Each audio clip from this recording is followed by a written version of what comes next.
কৃষ্ণ বদনাম তিষা কৃষ্ণম সাঙ্গ পাঙ্গ স্তত্র পার্শ্বদম যজ্ঞই সংকীর্তনই প্রায়ই যজন্তি হি সুমেধাসা।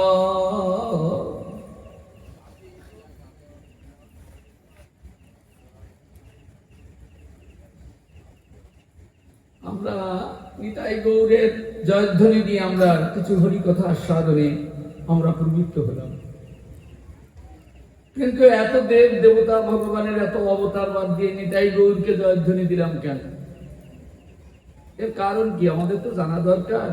আমাদের সনাতন ধর্মে অনেক ভগবান, তখন বেছে বেছে নিতাই গৌরকে দিলাম কেন? আরো তো কত ভগবান আছে, নারায়ণ আছে, রাম আছে, কৃষ্ণ আছে, গৌর, বরাহ, কুর্ম, নৃসিংহ, বামন, মৎস্য, বিষ্ণু আদি অনন্ত ভগবান এই সনাতন ধর্মে আছে না? আমরা বেছে বেছে বললাম নিতাই গৌর হরি বল। আমরা কি পাগল হয়েছি নাকি? যে বেটারা আর কিছু বোঝে না, পেল না, নিতাই গৌর হরি বল, আর সবাইকে বাদ দিয়ে নিতাই গৌরের নামে হরিধ্বনি দিয়ে আরম্ভ করে দিল। কেননা কারোর তো আপত্তি থাকতে পারে তো। এই যে হরিকথা আস্বাদন, এটা একটা মামুলি গল্প নয়, এটা আমরা শাস্ত্রকে আস্বাদন করা। শাস্ত্র আমাদের কি নির্দেশ দিচ্ছেন সেটিকে তুলে ধরাই হলো ভাগবত পাঠ, ভাগবতীয় কথা। এখন আমরা এই দারুণ কলিযুগে এসে আমরা এখন এই মনুষ্য দেহে অবস্থানরত, কেমন? তো আমরা এখন বুঝে শুনে, আমরা সুবিধাবাদী লোক, তো আমরা যেখানে সুবিধা পাবো আমরা সেইখানে যাব। এটা চিরদিনই নিয়ম আছে, সবাই তার সুবিধার জায়গায় ছোটে। আমরা আমাদের সুবিধার জায়গায় ছুটে এলাম নিতাই গৌর চরণ কমলে। কেন এলাম এটাই তো আমাদের জানা দরকার। আমরা এত ভগবান বাদ দিয়ে নিতাই গৌরের চরণ কমলে কেন এলাম? হ্যাঁ, তো হরি শব্দের অর্থ হলো যিনি আমাদের অনন্তকালের পাপতাপ হরণ করেন তাকে বলে হরি। যিনি পাপতাপ নেবেন না তাকে হরি বলা হয় না। হ্যাঁ, আমরা বললাম হরি বল, মানে নিতাই গৌরের চরণ কমলে আমরা যাব। আরো জানাচ্ছি যে আমাদের অনন্তকালের যত পাপতাপ আছে হরণ করে নাও। কেমন? এখন সব বাচ্চা দিয়ে নিতাই গৌরের চরণ কমলে এসে এক জয়ধ্বনি লাগিয়ে দিলাম। তো আমরা প্রথমে নিতাই চাঁদের কথা বলি, তারপর আস্তে আস্তে এক একটু করে শ্লোকটার ভেতরে আমরা ঢুকবো। প্রথমে বলবো নিতাই চাঁদের কথা। আগে কিন্তু গৌর বলিনি, আগে বলেছি নিতাই। কেমন? আগে নিতাই বললাম কেন? এই নিতাই এবং গৌর এই দুইজনের সঙ্গে সম্বন্ধ কি? আমরা অনেকে চিন্তা করি দুই ভাই, কিন্তু তা নয়। এই দুই অবতার, নিতাই এক অবতার আর মহাপ্রভু এক অবতার। এই অবতারের মধ্যে কিছু তারতম্য আছে যা শাস্ত্র আমাদিগকে বুঝিয়ে দিচ্ছে। কি? মহাপ্রভু হলেন সেব্য বিগ্রহ, মানে তাকে সেবা করতে হবে। সেবা করবে কে? তার জন্য সেবকের দরকার তো। হ্যাঁ, তো এই সেবা করবার জন্য এসেছেন আমার নিতাই চাঁদ, আমি তোমাকে সেবা করি। এই জন্য সেব্য সেবক দুটি তত্ত্ব ভাগবতে গান। আমাদের শ্রীমদ্ ভাগবত এই দুটি তত্ত্বের কথা ব্যাখ্যা করে মহামতি বেদব্যাস রূপে ভগবানের বাঙ্ময়ী শক্তি জগতের বুকে এসে তিনি বহু রচনা করিয়াছেন। এখন মহাপ্রভু হলেন সেব্য বিগ্রহ, নিতাই চাঁদ হলেন সেবক বিগ্রহ। নিতাই চাঁদ আমাদিগকে কি দিলেন? নিতাই চাঁদ নিজে সেবককে গোলক থেকে ভুলোকে নামিয়ে নিয়ে এসেছেন। দেখুন, ব্রহ্মাণ্ড পুরাণ বর্ণনা করছে। পুরাণ যদি পড়েন বা পুরাণ থেকে কোনোদিন শুনতে পান কোন ধ্বনি উত্থিত হয়, তবে জানবেন গোলকঞ্চ পরিত্যজ্য লোকানান্তরানুকারণাৎ কলৌ গৌরাঙ্গ রূপে নলীলালাবন্য বিগ্রহ। গোলক ধাম থেকে এক অবতার নেমে আসছেন। গোলকঞ্চ পরিত্যজ্য, গোলক ধাম থেকে একটা অবতার তিনি নেমে আসছেন। কি জন্য আসছেন? লোকানান্তরানুকারণাৎ। তার আগমনের হেতু হলো সমস্ত লোককে তিনি পরিত্রাণ করে নিয়ে যাবেন। সমস্ত লোক বলতে কাকে বুঝায়? আমাদের সনাতন ধর্মে 4টি বর্ণ আছে, 4টি আশ্রম আছে। ব্রাহ্মণ, ক্ষত্রিয়, বৈশ্য, শূদ্র 4টি বর্ণ। ব্রহ্মচর্য, গারস্থ, বানপ্রস্থ, সন্ন্যাস 4টি আশ্রম। এটা আমাদের সনাতন ধর্মে আছে। ভগবান এবার গোলক থেকে নেমে আসছেন। যে বর্ণে থাক না কেন আর যে আশ্রমেই থাক না কেন, তা তিনি এবার বিচার করবেন না। তুমি কোন বর্ণে আছো এবং তুমি কোন আশ্রমে আছো, ভগবান সেটি এই যুগে বিচার করবেন না। এই জন্য বলছেন গোলকঞ্চ পরিত্যজ্য, মানে গোলক ধামটা তিনি পরিত্যাগ করে তিনি নেমে আসছেন। কি জন্য? লোকানান্তরানুকারণাৎ। তার আগমনের হেতুই হলো সবাইকে তিনি এবার পরিত্রাণ করিয়ে নিয়ে যাবেন। যদি না বুঝতে পারেন আমার কাছে জিজ্ঞাসা করবেন, শান্তভাবে বোঝার চেষ্টা করবেন। কেননা সনাতন ধর্ম আমরা বুঝি না। সব কথা হলো এক একজন এক এক পথে এলোমেলো ভাবে আমরা ছুটে বেড়াচ্ছি। দুটি লোক এক জায়গায় হয়ে একটা ধর্মের অনুসন্ধানে লিপ্ত হয় না। মতভেদ নানান রকম ভাবে মনের মধ্যে কলির প্রবাহে এই ওকে ঘৃণা করে, ওকে নিন্দা করে, এই সমস্ত পরস্পর কলহ দোষ সনাতন ধর্মে লেগে আছে। আছে কিনা দেখুন, নিজেরা বিচার করে দেখুন। আমি আর কি বলবো, আমার যেটুকু বলার আমি বলে যাব। এরকম লেগে আছে সনাতন ধর্মে। হ্যাঁ, এমন একজন ভগবান আজকে গোলক থেকে ভুলোকে নেমে আসছেন, যিনি আজকে কোনো ভেদ বুদ্ধি ভগবান রাখেননি। কেননা বর্ণাশ্রম ধর্ম ভগবানই সৃষ্টি করেছেন। কিন্তু আজকে দারুণ কলিযুগে ভগবান নিজেই বর্ণাশ্রম ধর্মকে শ্যাওলার মতো ঢেউ দিয়ে সরিয়ে দিয়ে স্বচ্ছ জল দেখাচ্ছেন। হ্যাঁ, 4টি বর্ণ, 4টি আশ্রম শ্যাওলার মতো ঢেউ দিয়ে সরিয়ে দিয়ে স্বচ্ছ জলের সন্ধান দিচ্ছে। কি? লোকানান্তরানুকারণাৎ। তিনি তুমি কোন বর্ণে জন্মগ্রহণ করেছো তা তিনি এবার আর দেখবেন না। তার আগমনের কারণই হলো সমস্ত লোককে পরিত্রাণ করে নিয়ে যাওয়া। লোকানান্তরানুকারণাৎ। সমস্ত লোককে তিনি পরিত্রাণ করে নেবেন, এই মানসে তিনি গোলক থেকে ভুলোকে নেমে আসছেন।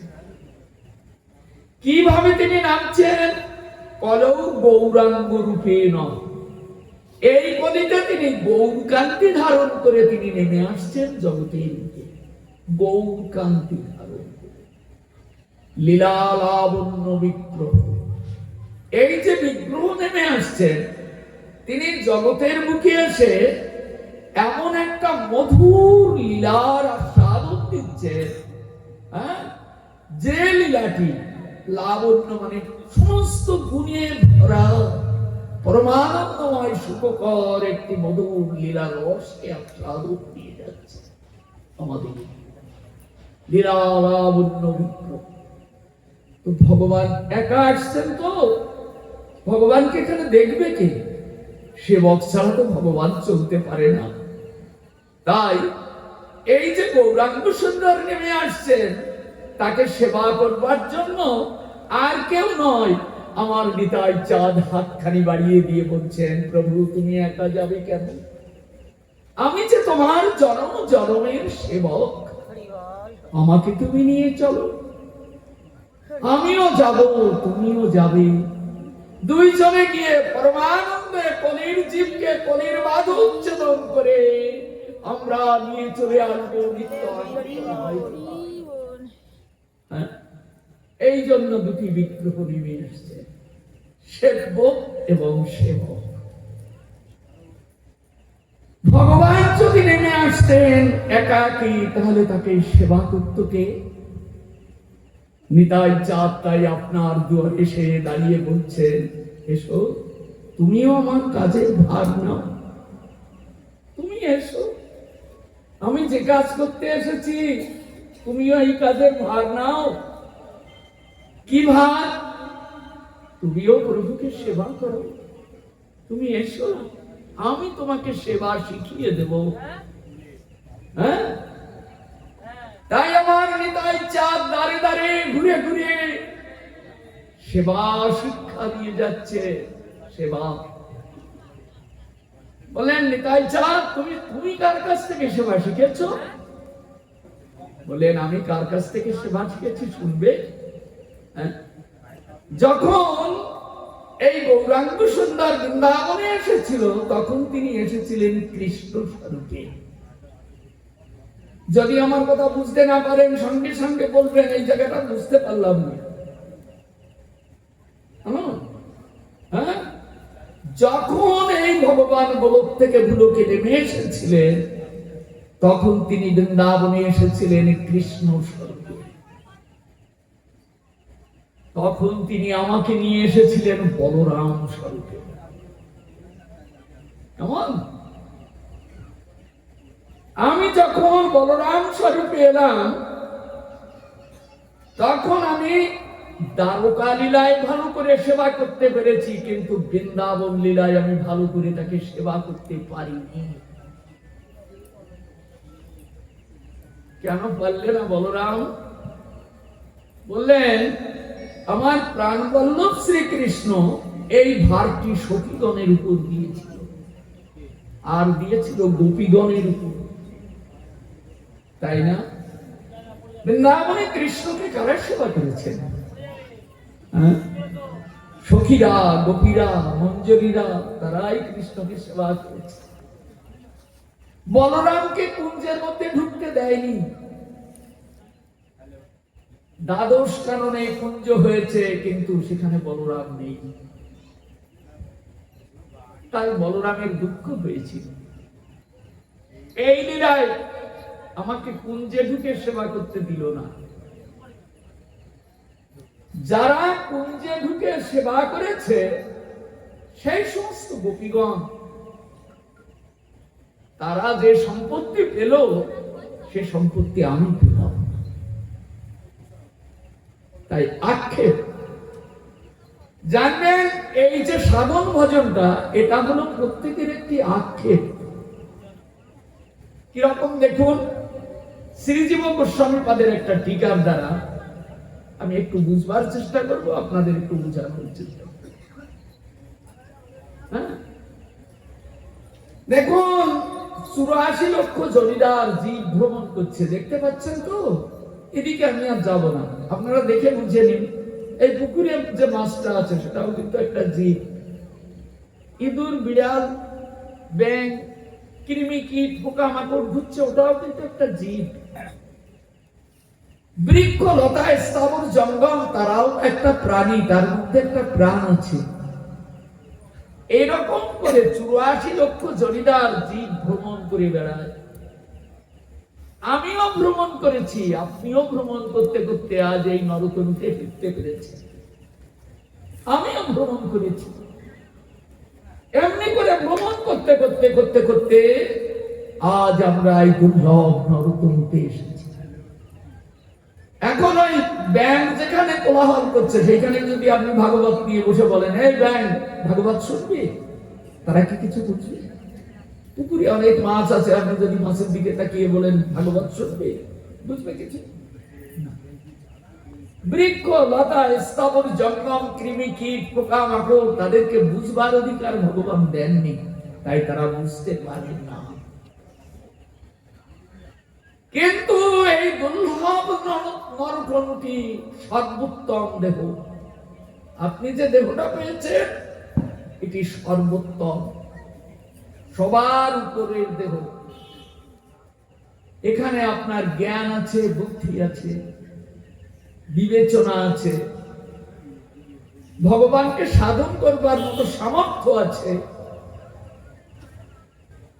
আপনি শাস্ত্র অধ্যয়ন করবার মতো জ্ঞানও লাভ করেছেন, আপনার শুদ্ধাচার আছে, সদাচার আছে, আপনার দীক্ষা আছে, আপনার হরিনাম করবার ক্ষমতা আছে। ভগবান আপনাকে সমস্ত গুণ দিয়ে গড়ে নিয়ে এসেছেন।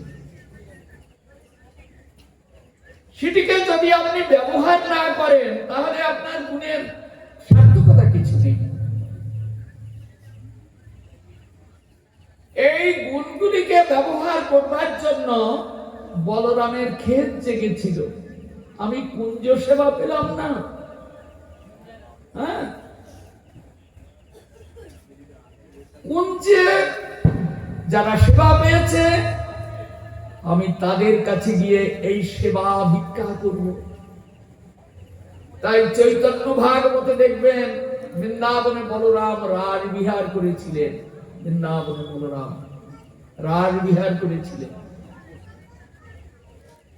এই রাজবিহার করার সময় তিনি গোপীগণের সঙ্গে এমন ভাবে মিলিত হয়েছিলেন, একেবারে পরমানন্দ সঞ্চার করেছিলেন। পরমানন্দ কৃষ্ণ রাজবিহারে যেমন গোপীগণের পরমানন্দ সঞ্চার করেছিলেন, বলরাম পরমানন্দ সঞ্চার করেছিলেন।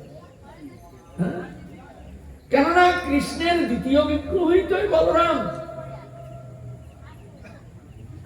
এখন বলরাম বলছেন, হে গোপীগণ, আমি আজ তোমাদের মাঝে কেন এসেছি তা কি তোমরা জানো? বলরামকে বলছেন, দাদা বলরাম, তুমি বলো তো তুমি কেন এসেছো আমাদের মাঝে? তোমাকে তো আমরা রাজবিহারে কোনোদিন পাইনি, আজ তুমি আমাদের কাছে এসে আমাদের নিয়ে পরমানন্দ দান করছো, তোমার উদ্দেশ্য কি বলো তো? বলরাম বলছেন, দেখো আমার ভাই কানাই এই কৃষ্ণ লীলায় তোমাদিগকে কত পরমানন্দ দান করেছেন, কুঞ্জে কুঞ্জে বিহার করে করে কত নিত্য গীত তোমরা সাধন করেছো, কিন্তু আমাকে কখনো রাত্রবেলায় ডেকে নিয়ে আসেনি। কেননা রাজবিহার তো গভীর রাত্রি, আমাকে কোনোদিন সে জানালো না। তাই যে জানতে পারে না তার তো অধিকার নেই, যার অধিকার আছে সেই তো জানতে পারে।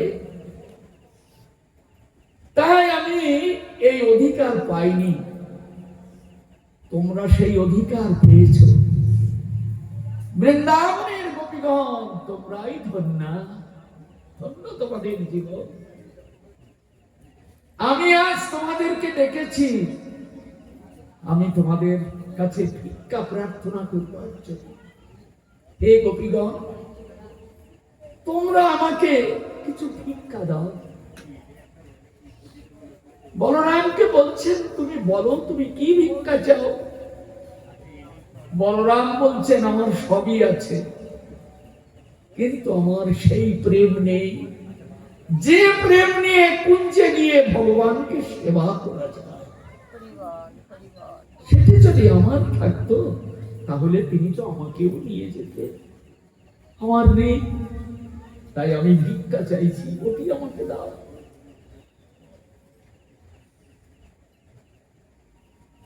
এই জন্য চৈতন্য ভাগবত বৃন্দাবন দাস ঠাকুর একটা পায়ার রচনা করে গেছেন, গোপীগণের যেবা প্রেম কহে ভাগবতে। গোপীগণের যে প্রেম ভগবত বর্ণনা, কত প্রেম গোপীগণের। একলা নিতাই হতে পাইবে জগতে। এই যে নিতাই চাঁদের জয়ধ্বনি দিলাম, এই গোপীর প্রেম জগতের মুখে প্রবর্তন করবার জন্য আজকে নিত্যানন্দ স্বরূপে এসেছেন। কে জানেন? ওই ব্রজের বলরাম। এই জন্য আপনারা কীর্তনে গান, কিন্তু মনের করে ধরতে পারেন কতটা জানি না। ব্রজের বলাই আজ নিতাই হল। আজ নিত্যানন্দ হয়ে এসেছেন ব্রজের বলরাম। আর কি নিয়ে এসেছেন জানেন? আপনার আমার জন্য ওই গোপীর প্রেম ভিক্ষা করে আমাকে আপনাকে খাওয়াবে বলে ওই প্রেম নিয়ে এসেছেন জগন্নাথ। তাহলে নিতাই চাঁদের মতো দয়াল আপনি কোথায় পাবেন? হ্যাঁ, গোপীর প্রেম আপনাকে আস্বাদন দেবে বলে তিনি দাঁড়ে দাঁড়ে ভিক্ষা ভেঙে আপনার জন্য নিয়ে এসেছেন ছোলা করে গোপীর প্রেম দিতে। হ্যাঁ, এমন প্রেমের ঠাকুর আর কোথায় পাবেন? এইবার নিত্যানন্দ তত্ত্ব একটু আস্বাদন করুন। একটু নিত্যানন্দ তত্ত্ব যদি আপনি না জানতে পারেন তাহলে নিত্যানন্দকে চিনতে পারবেন না। আমি সৃষ্টি তত্ত্ব মাঝে মাঝে বলি, কিন্তু সৃষ্টি তত্ত্ব একটা বিরাট সাবজেক্ট। যদি পূর্ণ আমি বলতে যাই তো আজকে রাত্রিও শেষ হবে, কিন্তু সংক্ষিপ্ত ভাবে একটু শুধু নিত্যানন্দকে বোঝানোর জন্য একটু দৃষ্টান্ত স্বরূপ শুধু রাখবো। জানেন, আমাদের সনাতন ধর্মে কিন্তু একজন ভগবান। তিনি কে? তিনি হলেন কৃষ্ণ। এই গোলক থেকে যিনি ভুলোকে নেমেছেন, গোলকঞ্চ পরিত্যাজ্য, যিনি গোলকধাম পরিত্যাগ করে জগতে এসেছেন আমাকে আপনাকে উদ্ধার করতে, তিনি হলেন কৃষ্ণ। কৃষ্ণই আজ গৌরাঙ্গ হয়েছে। হ্যাঁ, জেনে রাখবেন, ওই কৃষ্ণই গৌরাঙ্গ হয়েছেন আজ। কেন হয়েছেন জানেন? আপনার জন্য, আমার জন্য তিনি আজ গৌর সেজেছেন। তো ওই যে আমাদের সনাতন ধর্মে একজন ভগবান, সেই ভগবান যখন জগতে নামবেন, জগৎ সৃষ্টি করবেন বা জগতে আসবেন, তখন তিনি চিন্তা করলেন আমার একজন দোসর চাই, মানে আমার আর একজন আমার সঙ্গী চাই। একা একা জগতে গিয়ে জগৎকে সৃষ্টি করে প্রেম বিতরণ করা আমার একার পক্ষে হয়তো সম্ভব হবে না। এই জন্য ভগবান কৃষ্ণ হলেন মূল মালিক। এই জন্য বলা হয় অনাদির আদি গোবিন্দ সর্বকারণ কারণ। ভগবান হলেন অনাদির আদি, তাকে কেউ সৃষ্টি করেনি। তিনি হলেন গোবিন্দ, তিনি সমস্ত কারণের কারণ। জগতের যা কিছু কারণ দেখতে পাচ্ছেন সব তিনি, ওই গোবিন্দ। গোবিন্দ আমাদিগকেও সৃষ্টি করবার কারণ গোবিন্দ। তাই ভগবান কি করলেন? ভগবান তার ভেতর থেকে ভগবানের ইচ্ছা শক্তিতে আর একটি বিগ্রহ প্রকট করলেন। এই জন্য চৈতন্য ভাগবত বৃন্দাবন দাস ঠাকুর লিখছেন, কৃষ্ণের দ্বিতীয় বিগ্রহ বলরাম, ইহা বই আর কেহ নাই।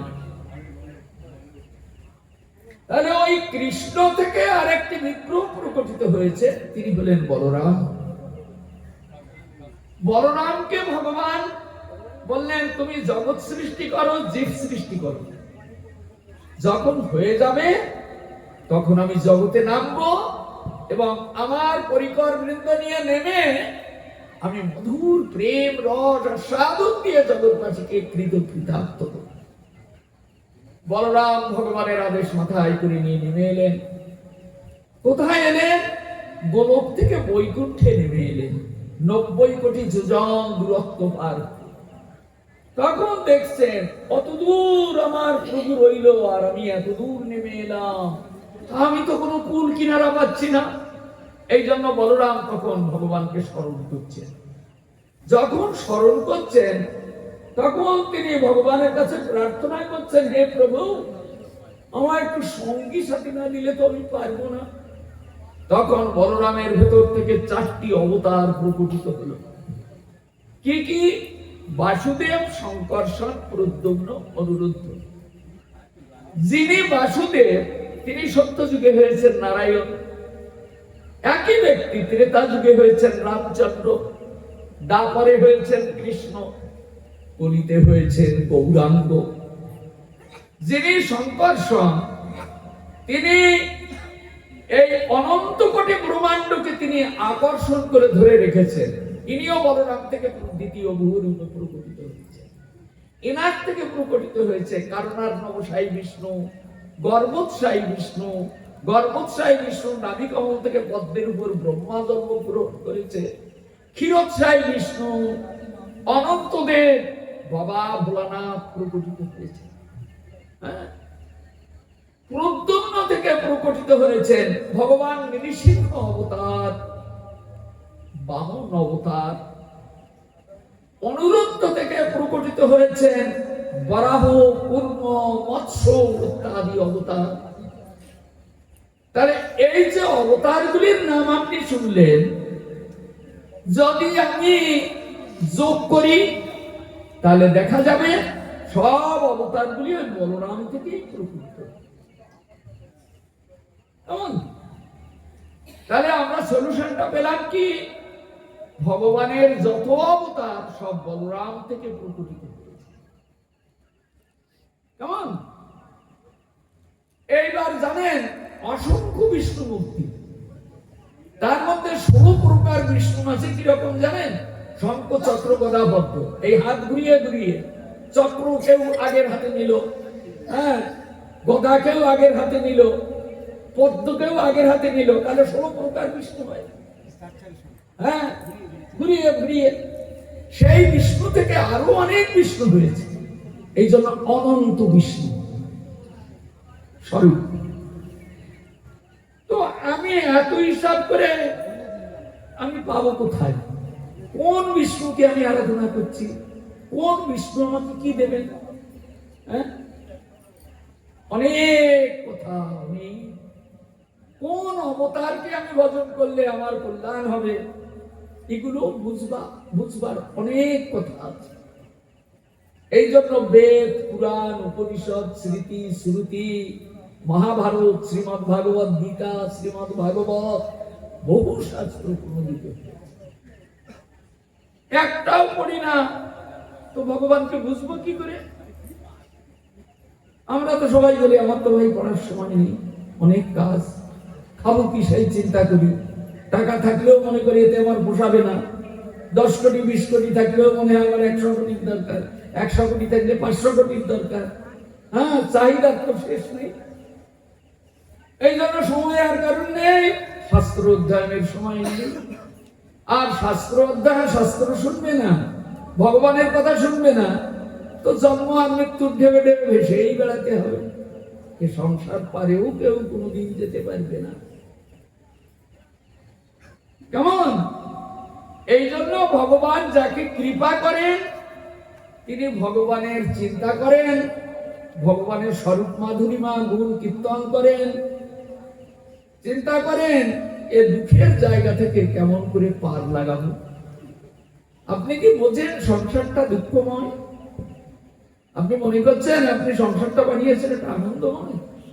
না, এটা দুঃখময়।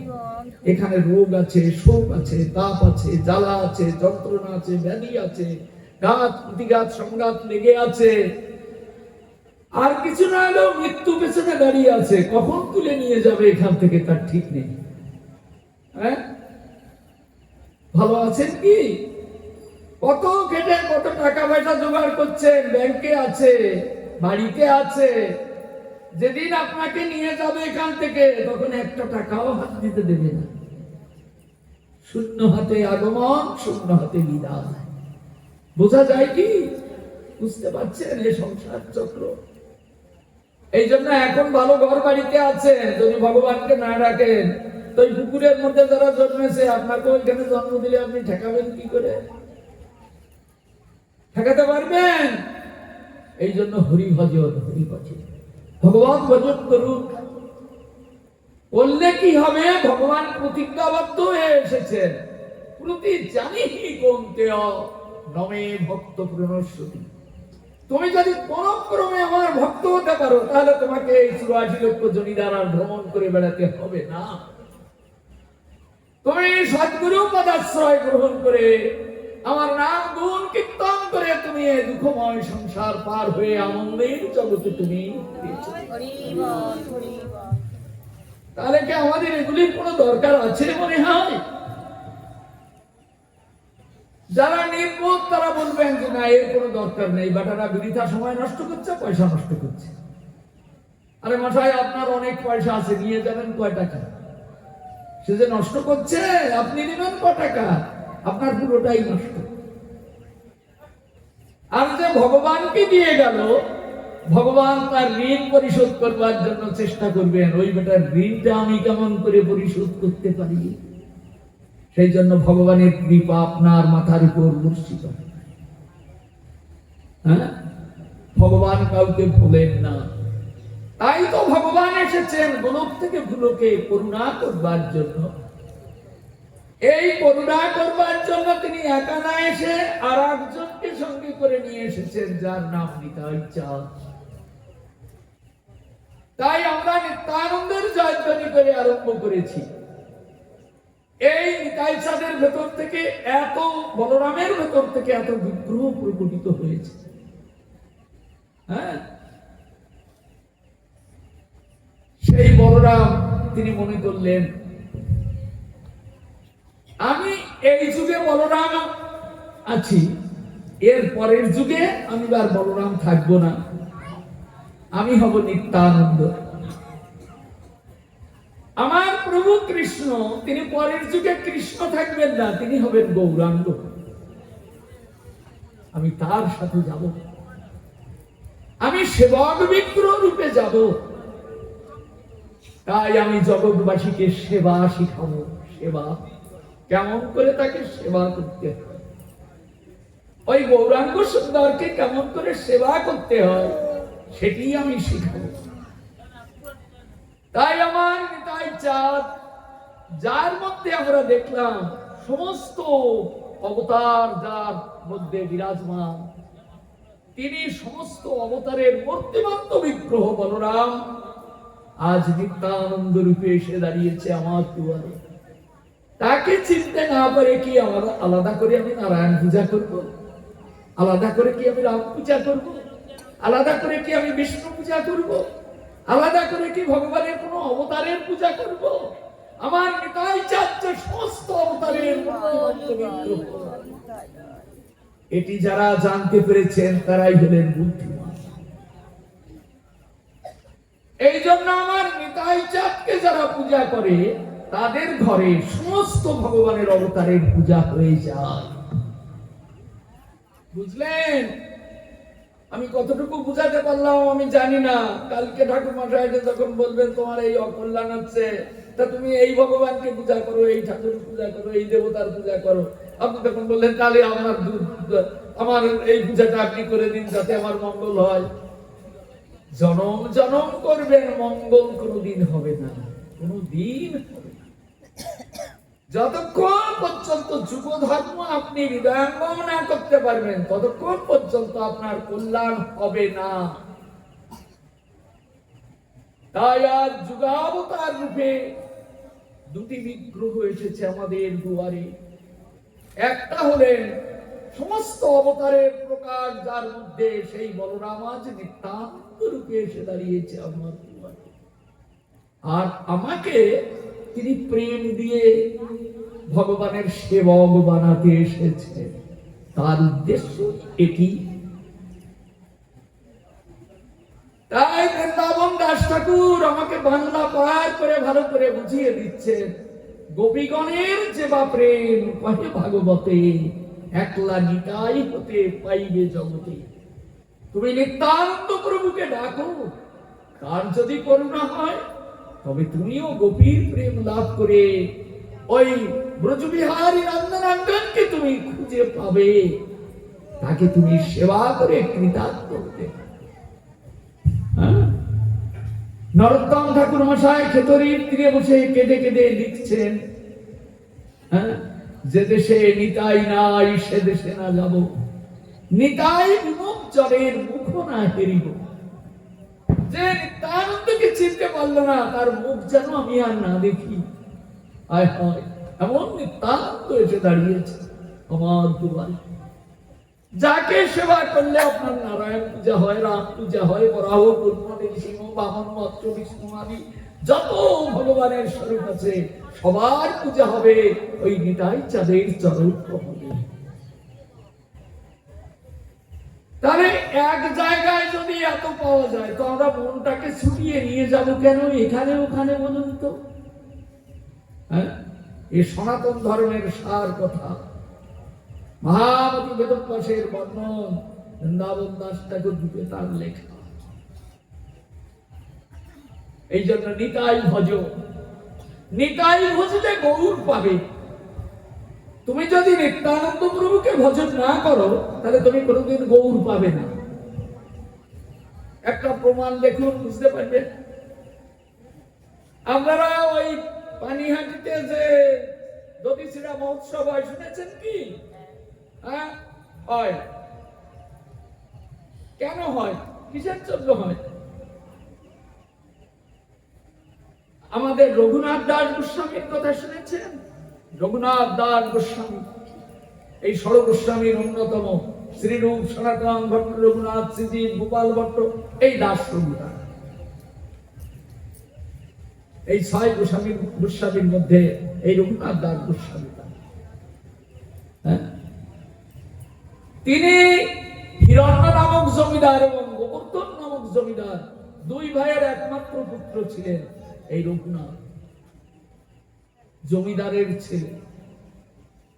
হ্যাঁ, মহাপ্রভুর প্রেমের কথা শুনে ওর আর এই জমিদারিটার কিছু ভালো লাগলো, ছোটবেলা থেকে উদাসীন হয়ে গেল। মহাপ্রভুর চরণ কমল পাগল কি প্রকারে মহাপ্রভুর চরণ কমল পাব, এই চিন্তায় পাগল প্রায়। বাবা অনেক চেষ্টা করেছে, বাবা জ্যাঠা অনেক চেষ্টা করেছে রঘুনাথকে সংসারে আকর্ষণ করানোর জন্য। সুন্দরী মেয়ে দেখে বিবাহ দিয়েছে, সুন্দরী মেয়ে, কিন্তু রঘুনাথের মন সেদিকে নেই। মা একদিন তার স্বামীকে অর্থাৎ রঘুনাথের বাবাকে বলছে, রঘুনাথের মনটা দেখছি ভালো নয়, ওকে বেঁধে রাখো নইলে কবে পালিয়ে যাবে। তখন গোবর্ধন জমিদার তিনি বলছেন, হ্যাঁ, যে এই সংসারে মানুষকে অবরুদ্ধ করে রাখে, একটা হলো টাকা আর একটা হলো স্ত্রী, সুন্দরী স্ত্রী। হ্যাঁ, তো ইন্দ্র সম ঐশ্বর্য যার, অপ্সরা সম স্ত্রী যার, নারীল বাঁধিতে দড়ির বাঁধনে তারে বাঁধিবে কে মতে। রঘুনাথের কি না আছে, ইন্দ্রের মতো ঐশ্বর্য আছে তার, আর সুন্দরী স্ত্রী দেখে তাকে বিবাহ দিয়েছে। তা যদি তাকে বাঁধতে না পারে, তাকে দড়ির বাঁধনে কি বেঁধে রাখা যাবে? রঘুনাথ অনেকবার পালিয়েছে ঘর ছেড়ে, আবার ধরে ধরে এনেছে। পালিয়ে চলে যায় মহাপ্রভুর কাছে, মহাপ্রভু তাকে ফিরিয়ে দিয়েছে। রঘুনাথ ফিরে যাও ঘরে, না হইও বাতুল, ক্রমে ক্রমে পায় জীব ভব সিন্ধু কুল। ক্রমে ক্রমে তুমি ঘরে ফিরে যাও, বাতুল হইও না। মহাপ্রভু তাকে ফিরিয়ে দিয়েছে। ধরা পড়ে গেছে, যেতে পারেনি। একদিন রঘুনাথ চিন্তা করতে লাগলেন, আমি বারবার পালাই, প্রভুর কাছে যাই, প্রভুও ঠাই দেয় না, আমার বাবা মা ধরে ফেলে দেয়, পালাতে পারি না। তা আমি একবার নিতাই চাঁদের কাছে যাব। নিতাই চাঁদ যদি আমাকে কৃপা করে, শুনেছি নাকি নিতাই চাঁদ বড় দয়াল, আমি তো তার কাছে কোনোদিন যাইনি, তো আমি একবার নিতাই চাঁদের কাছে যাব। রঘুনাথ তখন একদিন বাবার অনুমতিক্রমে নিতাই চাঁদকে দেখতে এলেন পানিহাটিতে। হ্যাঁ, খর্দায় নিতাই চাঁদ তখন থাকতেন। একদিন পানিহাটিতে এলেন, খর্দায় এসে শুনলেন নিতাই চাঁদ পানিহাটিতে গেছে। পানিহাটিতে রাঘব পণ্ডিতের বাড়ি, মাঝে মাঝে নিতাই চাঁদ রাঘব পণ্ডিতের বাড়িতে যেতেন। রাঘব পণ্ডিতের বাড়িতে এসেছেন শুনে রঘুনাথ একেবারে সরাসরি চলে এলো পানি। খবর নিয়ে দেখলেন ভোরবেলা প্রভাতের সূর্য পূর্ব গগনে ঝলমল করছে, সেই আলো গিয়ে গঙ্গার উপর পড়েছে। গঙ্গার থেকে একটা আলো যেন উদ্ভাসিত হয়ে বট বৃক্ষের মূলে বসে আছে এক নাথ, তার গায়ের থেকে উজ্জ্বল আলো প্রকাশিত হচ্ছে। দুই আলো মিলিত হয়ে আজকে গঙ্গা যেন পরম উজ্জ্বল হয়ে কি রঘুনাথ বুঝতে পারলেন ওই বোধ হয় তাহলে নিতাই চাঁদ।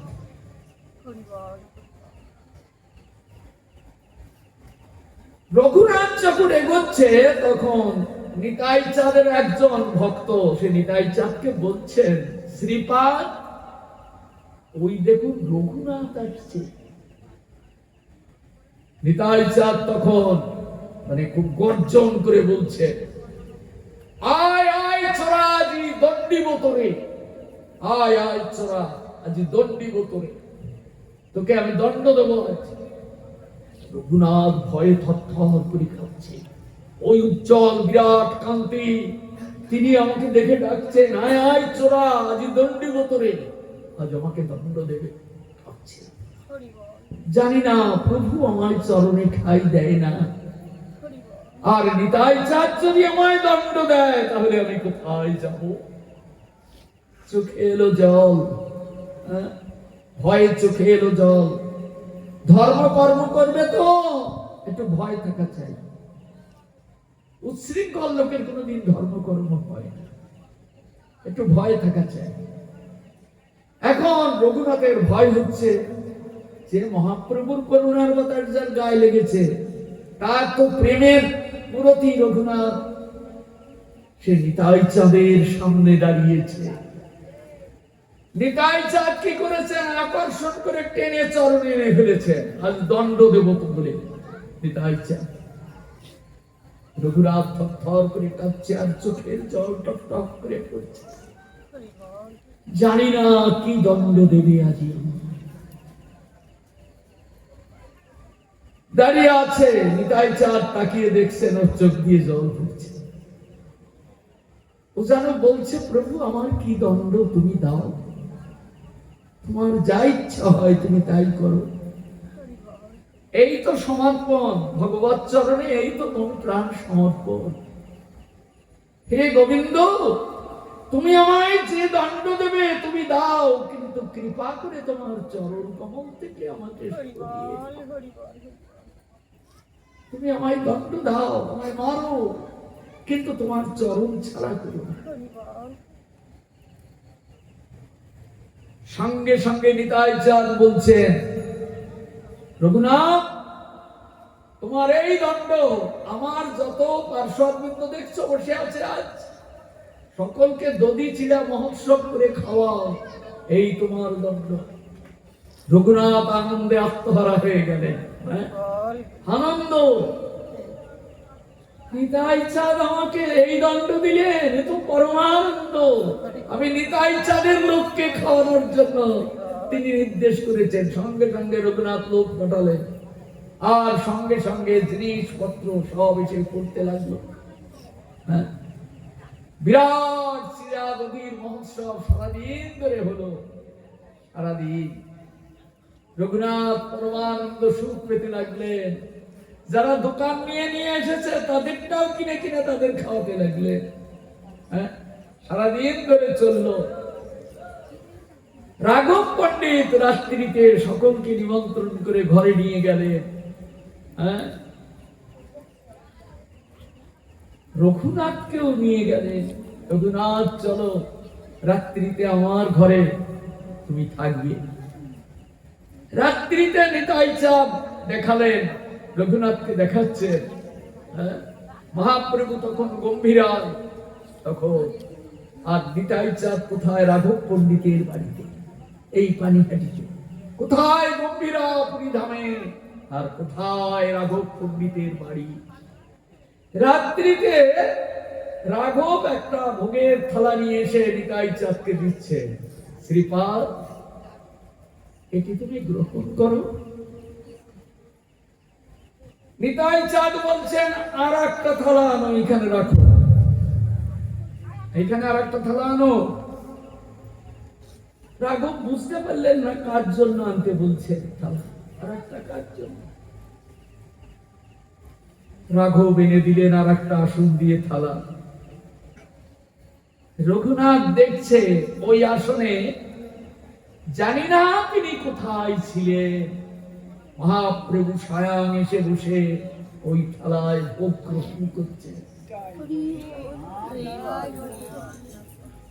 এ ক্ষমতা যদি ভগবানের না থাকে, তাহলে আপনার ঘরে ভোগ লাগিয়ে আপনি কি করে বলবেন, প্রভু তুমি কোথায় আছো, কৃপা করে এসে খাও। ভগবান সর্বত্র বিরাজমান, সর্বত্র ভগবান বিরাজমান আছে, কিন্তু তেমনি ভক্ত চাই, তেমনি ভক্ত চাই, তবে তো ভগবানের আগমন অত সহজ কি। রঘুনাথ দেখলেন, রাঘবকেও দেখালেন, রাঘব দেখো কে এসেছে। রাঘব দেখলেন, খেয়ে চলে গেল। নিতাই চাঁদ পেলেন, রঘুনাথকে দিলেন, রঘুনাথ পেলেন। রাত ভোর হয়ে গেল, সারা রাত হরিনাম সংকীর্তন। নিতাই চাঁদ কি সব জায়গায় থাকে? যেখানে নাম সংকীর্তন সেখানে আমার নিতাই গৌর বিহার করে। হরিনাম সংকীর্তনের মাঝে আমার নিতাই গৌর বিহার। তাই সারা রাত নাম সংকীর্তন হলো। ভোরবেলায় রঘুনাথ চলে যাবে। এখন রঘুনাথ চিন্তা করছেন, দক্ষিণা না দিলে কোনো সেবা হয় না, নিতাই চাঁদকে কিছু দিতে চাই। তখন 5 তোলা সোনা, 5 তোলা সোনা, হ্যাঁ, আর 100 স্বর্ণ মুদ্রা নিতাই চাঁদের জন্য রাঘবের হাতে দিলেন।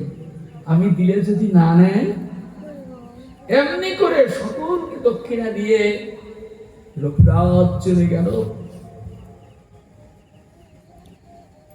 নিতাই চাঁদের কৃপা হলো রঘুনাথের প্রতি।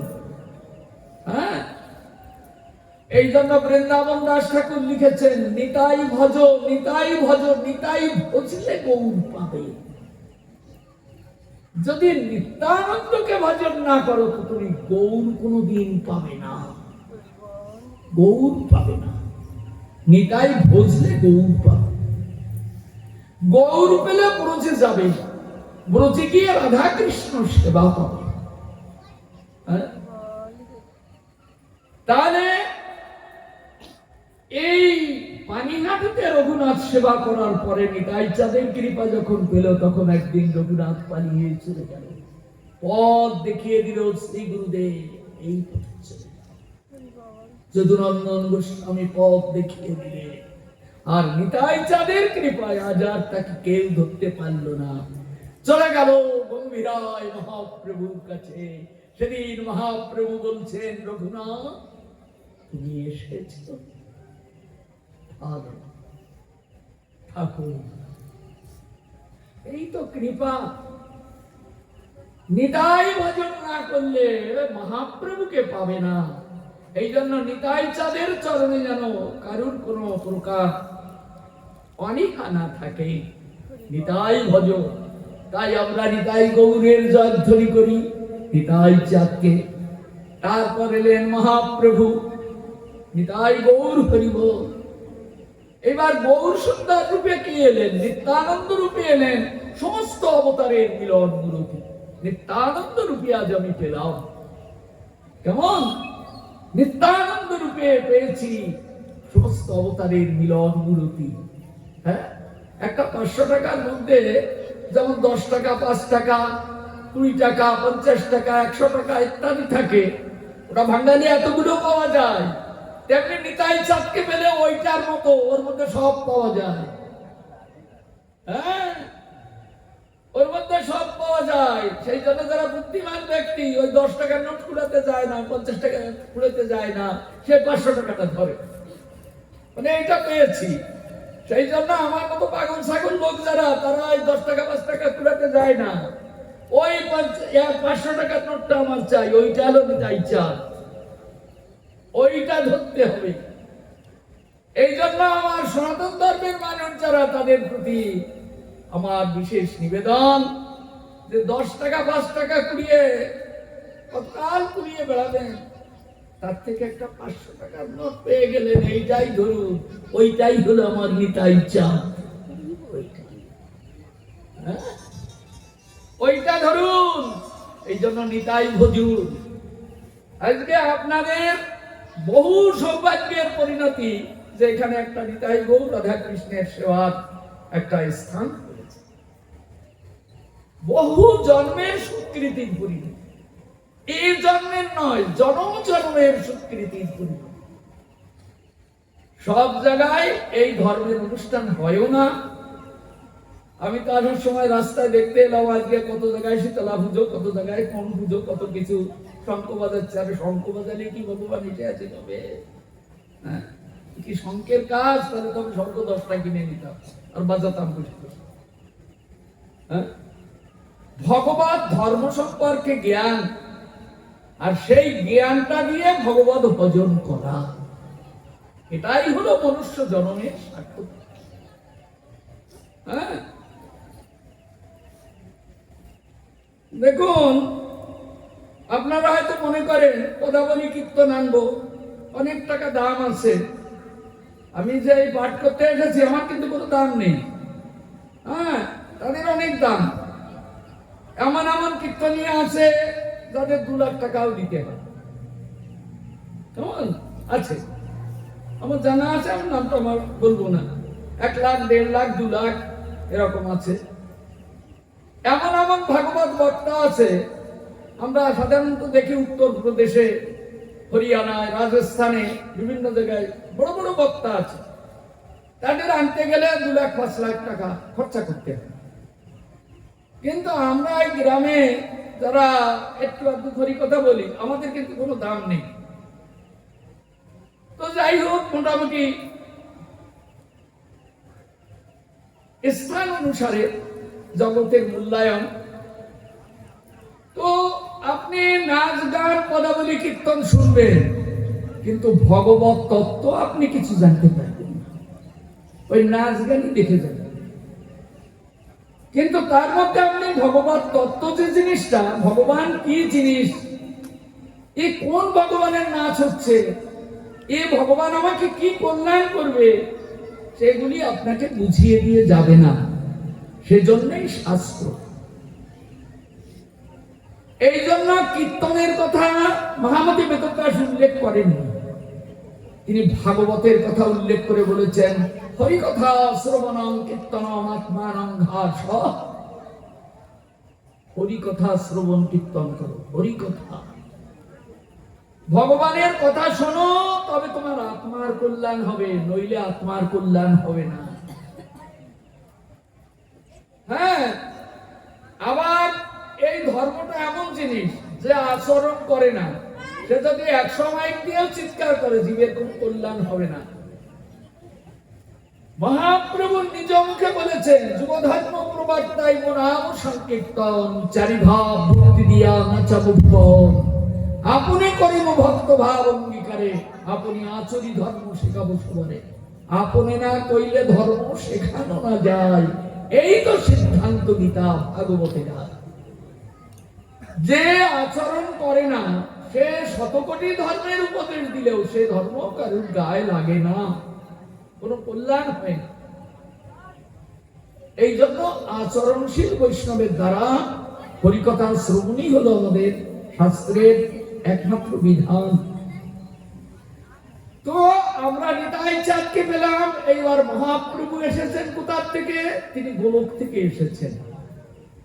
গোলকে আছেন ভগবান শ্রীকৃষ্ণ, কিন্তু গৌরাঙ্গ সুন্দর কি করে এলেন?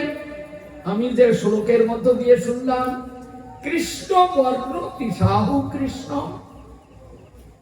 কৃষ্ণ অকৃষ্ণ বর্ণ ধারণ করেছে। কৃষ্ণ বর্ণম, বর্ণটা কৃষ্ণ, কিন্তু তিনি অকৃষ্ণ বর্ণ ধারণ করেছেন। এবার তিনি কালো নেই। হ্যাঁ, সাঙ্গ পাঙ্গ স্তত্র পার্শ্বদম,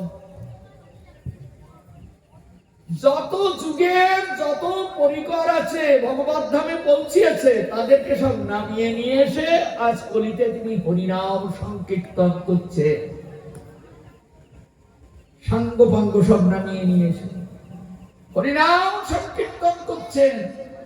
জানেন, আজকে মহাপ্রভু কৃষ্ণ বর্ণটা অকৃষ্ণ বর্ণ ধারণ করেছে। বলেন পেলেন কোথায় বর্ণ? বলেন রাধারানীর কৃষ্ণ লীলায় আয়ানের ঘরে গিয়ে দুঃখ সইতে না পেরে ভগবানের কাছে প্রার্থনা করেছিলেন, হে গোবিন্দ, আমাকে আলাদা করে রেখে এমনি করে দুঃখ দিও না।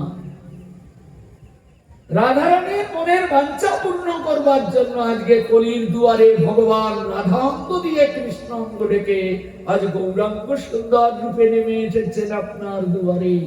আপনি কি তাকে চিনতে পারছেন? হ্যাঁ, চিনতে পারছেন? কত বড় অবতার আজ নেমে এসেছে।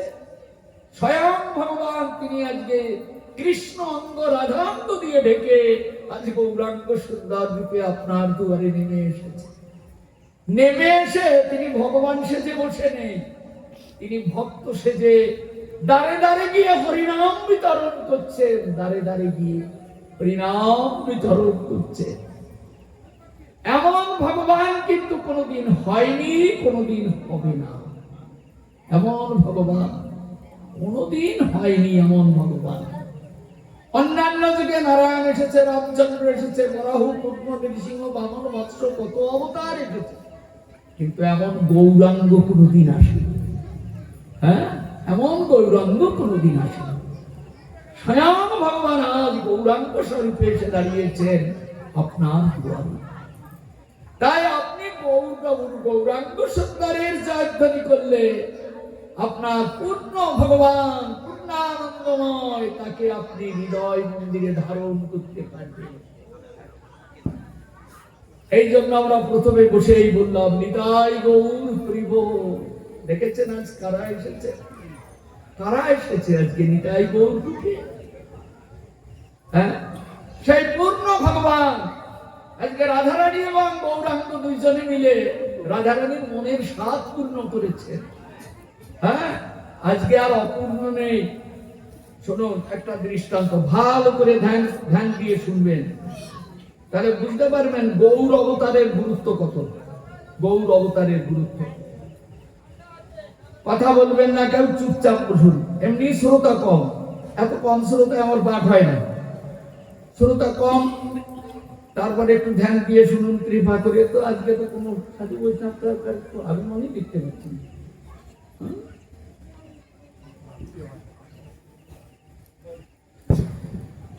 শুনুন, আপনারা কুম্ভের সময় অনেকে প্রয়াগে গেছিলেন না? কুম্ভে অনেকে গেছিল, অনেকে যাননি, কিন্তু অনেকে গেছিল প্রয়াগ। ওই যে প্রয়াগ, ওইখানে ত্রিবেণী সঙ্গম আছে। ত্রিবেণী সঙ্গম, ত্রিবেণীতে গিয়ে স্নান করে পুণ্যার্থী ব্যক্তিগণ ত্রিবেণীতে গিয়ে স্নান করে। এখন এই যে ত্রিবেণী, ত্রিবেণী নাম হলো কেন জানেন? ওইখানে তিনজন এক জায়গায় বসে আছে। ত্রিবেণী কে কে? গঙ্গা, যমুনা, সরস্বতী। এই তিনজন এক জায়গায় গিয়ে বসে আছে। এই জন্য তিনটি নদীর মিলন ওখানে, গঙ্গা নদী, যমুনা নদী আর সরস্বতী। তিনটে মিলে, তিনজনে মিলে গিয়ে এইবার গঙ্গার রূপ ধারণ করে এইবার কাশীধামের উপর দিয়ে বয়ে চলে গেল। এখন তিনজনের মিলনের স্থান, ত্রিবেণীতে তিনজনের মিলনের স্থান। এই তিনজনে বসে বসে ভাগ্য গণনা করছে, কার ভাগ্য কেমন। তিনজনে বসে বসে ভাগ্য গণনা করছে, কার ভাগ্য কেমন। তা যমুনা গঙ্গাকে বলছে, হে যমুনা, তোমার ভাগ্যের কোনো সীমা নেই, তোমার ভাগ্যের সীমা নেই। তুমি যে কত ভাগ্য নিয়ে জন্মগ্রহণ করেছো। গঙ্গা বলছেন, যমুনা তুমি কি আমাকে উপহাস করছো? বললেন, কেন? আমি তোমাকে উপহাস করব কেন? না, তুমি আমাকে উপহাস করছো। কেননা তুমি বৃন্দাবনে যমুনা রূপে তুমি প্রকটিত। তুমি ছিলে গোলকের বিরজা। তুমি আজ যমুনা নাম ধারণ করে তুমি বৃন্দাবনে বিহার করো, আর তোমার তীরে তীরে বিহার করে যুগল কিশোর। রাধা কৃষ্ণ যুগল কিশোর তোমার তীরে তীরে বিহার করে। তাহলে আমি ভাগ্যবতী না তুমি ভাগ্যবতী? আমি তো তার মুখও এখনো দেখতে পেলাম, সে কেমন? তখন যমুনা গঙ্গাকে বলছেন, আমার তীরে তীরে যে যুগল কিশোর বিহার করে, সেই গৌরাঙ্গ সুন্দর রূপে বিহার করবে গিয়ে তোমার তীরে, সেদিন আর আমার তীরে সে যাবে না। তাই তুমি হবে ভাগ্যবতী। বললেন, তুমি পেয়েছো আর আমি পাইনি। যে পেয়েছে সে ভাগ্যবতী, যে না পেয়েছে সে ভাগ্যবতী। তুমি তো তাকে পেয়েছো। তখন যমুনা বলছেন, গঙ্গা আমার তীরে এসে যখন বিহার করেছে, তুমি জানো না আমি কত দুঃখ পেয়েছি। ছি ছি, এই কথা বলতে হয়? যার তীরে তীরে যুগল কিশোর বিহার করে সে কোনোদিন দুঃখী হয়? বললেন, না, আমি খুব দুঃখ পেয়েছি। বললেন, কি দুঃখ পেয়েছো বলতো? বললেন, রাধারানী যখন বিকাল বেলায় ঘাটে জল দিতে আসতেন, তখন এই ঘুমটাটি দেওয়া। আমার তীরে যখন সে ঘাটে নামতো, তখন তীরে দাঁড়িয়ে এদিক ওদিক তাকাতো ঘুমটাটি তুলে। আমি দেখেছি রাধারানী এসেছে জল নিতে, তাকাচ্ছে এদিক ওদিক। বিকাল বেলা তখন রাধারানী তাকিয়ে কি দেখছে? হায় হায়, সারাটি দিন চলে গেল, আমার প্রাণ বল্লভের চাঁদ বদন খানি দেখতে পেলাম না। হায় রে দুঃখিনী আমি, হায় রে হতভাগিনী। যদি গোবিন্দ চাঁদ বদন না দেখা যায়, সে জন্মের কি প্রয়োজন? যদি গোবিন্দকে দেখা না যায়, তো এই নরতনুর কি সার্থক, এর কি প্রয়োজন? তাই রাধারানী তাকাচ্ছেন, আজকে কি গোচারণ থেকে এই পথে যাবে? যদি দূর থেকেও একবার দেখতে পেতাম, তবে আমার নয়নটা জুড়িয়ে যেত। তাকে এক পলক দেখেছি, কিন্তু সারাটি দিন শুধু কেঁদেই গেল আমার, কাঁদতে কাঁদতে। সে চাঁদ বদন আমি আর দেখতে পেলাম।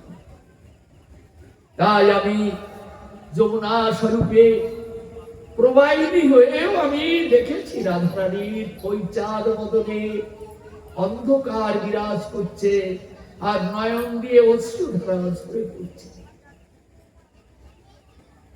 নামলো আমার ঘাটে, এ পথ দিয়ে বোধহয় আজ আর যাবে না। আর আমি বা আর কতক্ষণ অপেক্ষা করব? কেননা এরপরে যদি অপেক্ষা করি, তাহলে বাড়িতে গেলে আমার কৈফিয়ত দিতে হবে, আমি কোথায় গেছিলাম। জটিলা কুটিলা আয়ান আমাকে নানান রকম ভৎসনা করবে। আর আমি যে কৃষ্ণ প্রেমের আমি বিভাবিনী, সেটি তারা সবসময় আমাকে ধিক্কার দেয়। আমি নাকি কৃষ্ণকে, এটা তাদের বুঝতে বাকি নেই। তাই আমাকে ধিক্কার দেয়, আর এত বাধা যে আমি কৃষ্ণ বদন দর্শন না। তাই আর যদি আমি অপেক্ষা করি, তাহলে জটিলা কুটিলা আমাকে কতই না ভৎসনা করবে, আর কৃষ্ণ নিন্দা করে করে আমাকে শোনাবে। কৃষ্ণ নিন্দা যে মহাপাপ, তাও তো তারা জানে না। তাই যমুনা বলছেন, নামলো যদিও যমুনার ঘাটে, জলে ঢেউ দিচ্ছে, তবুও চিন্তা করে কলসিতে কি ডুবিয়ে নেব, ডুবালে তো আর দাঁড়াতে পারবো না, তাহলে আমাকে কাকে করে নিয়ে চলে যেতে হবে। কলসি বুড়াতে গিয়ে উপরের দিকে তাকায়, আজ কি পথে আর যাবে না। তাই তিনি দুঃখিনীর মতো চোখের জল ফেলতে ফেলতে কলসিটা ডুবিয়ে নিয়ে কাঁদতে কাঁদতে ঘরে ফিরে যায়। কি দেখেছি আমি, এতে কি আমার আনন্দ হয়েছে? ওগো গঙ্গা, আমি যা দেখেছি তাতে কি আমার আনন্দ হয়েছে? আমারও প্রাণটা ফেটে গেছে। রাধারানীর ওই কৃষ্ণ বিরহজনিত দুঃখ দেখে আমিও দুঃখী হয়ে গেছি। কিন্তু তোমার ভাগ্য কেমন সেটা দেখে আমার আনন্দ হচ্ছে। তুমি কত সৌভাগ্যশালিনী। বললেন কেন? বললেন কৃষ্ণ যখন বৃন্দাবন থেকে নবদ্বীপে যাবে, সেদিন রাধারানীর মনের বাঞ্ছা পূর্ণ করে কৃষ্ণ অঙ্গ রাধাঙ্গ দিয়ে ঢেকে গৌরাঙ্গ সুন্দর রূপে গিয়ে দাঁড়াবে। তাই সেই কৃষ্ণ আজ রাধাঙ্গ দিয়ে ঢেকে গৌরাঙ্গ সুন্দর রূপে এসেছে আজকে এই মধুর নদিয়ায়। আজকে রাধারানীর দুঃখ নেই আর কৃষ্ণেরও দুঃখ নেই। দুইজনে মিলিত হয়ে পরমানন্দে তিনি হরিনাম সংকীর্তন করে চলেছেন এই নদিয়ার পথে পথে। হরিনাম সংকীর্তন।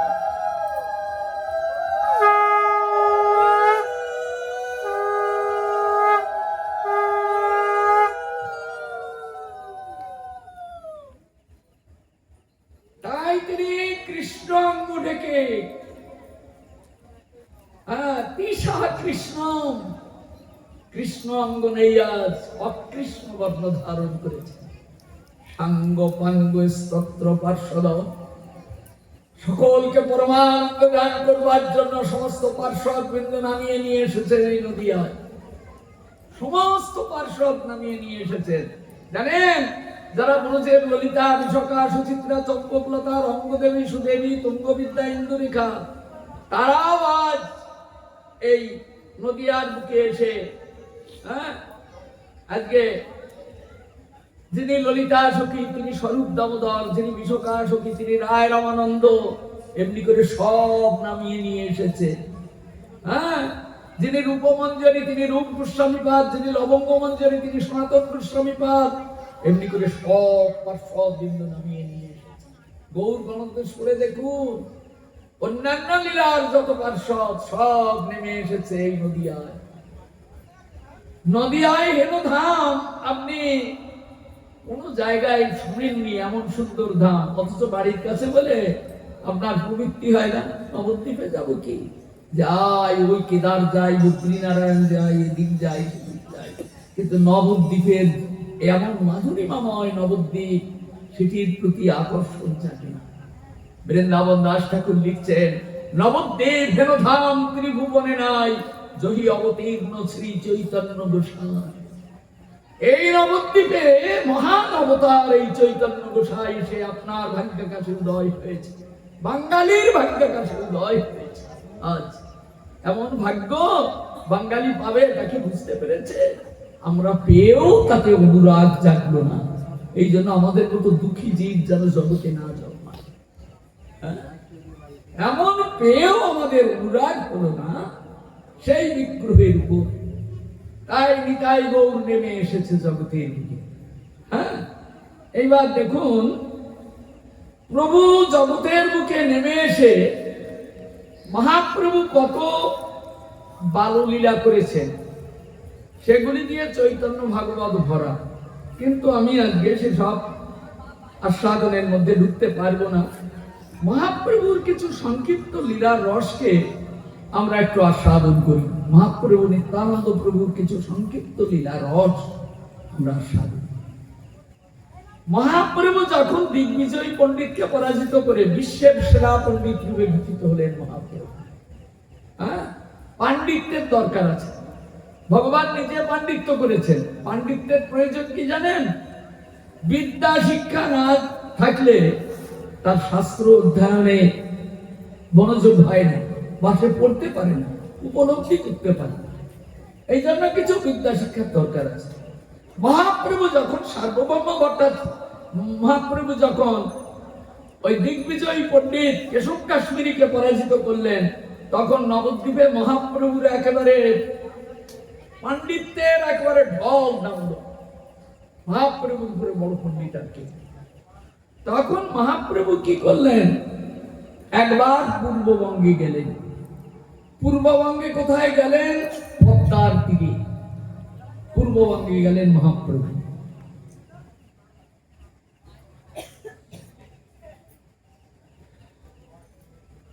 মহাপ্রভু পূর্ববঙ্গে গিয়ে মহাপ্রভু তিনি হরিনাম করতে লাগলেন আর তার পাণ্ডিত্যের প্রকাশ করতে লাগলেন পদ্মার তীরে গিয়ে।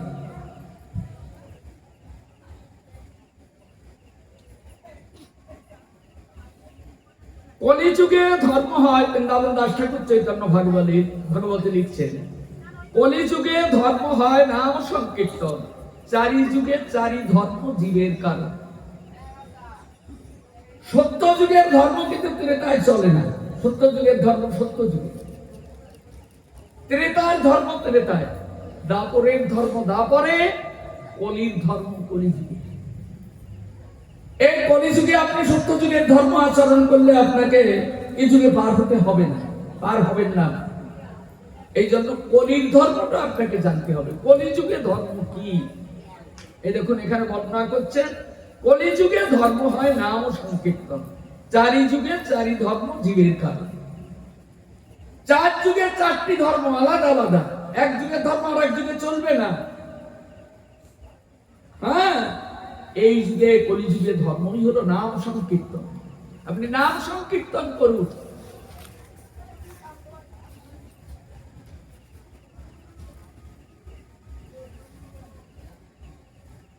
অতএব কলিযুগে নাম যজ্ঞ সার, আর কোন ধর্ম কইলে নাহি হয় পার।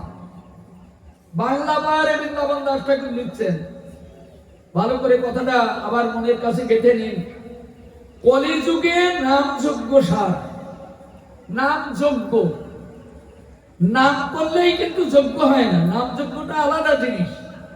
কলিযুগে নাম যজ্ঞ সার, আর কোন ধর্ম কইলে নাহি হয় পার। কি বললাম? নাম যজ্ঞ করতে হবে। এখন আপনি 7 দিন ধরে বদাবলী কীর্তন দিলেন, ওটা কি নাম যজ্ঞ হলো? হবে কি হবে কি না আমি কয়েক বলি, এখানে নাম যজ্ঞ, তো এই জন্য নাম যজ্ঞের কিছু কথা আমি একটু আস্বাদন দিয়ে যাব। যে বুঝবেন সে বুঝবেন, না বুঝলে আমার কিছু করার নেই, কেননা শাস্ত্র যেটা বর্ণনা করছে, শাস্ত্রকে তুলে ধরাই হলো আমাদের কাজ। শাস্ত্রটাকে তুলে, হ্যাঁ, রাত্রি দিন নাম লয় খাইতে শুইতে, তাহার মহিমা বেদে নাহি পারে দিতে। শুধু নাম যজ্ঞ করলে হবে না, রাত দিনে আপনাকে নামও করতে হবে।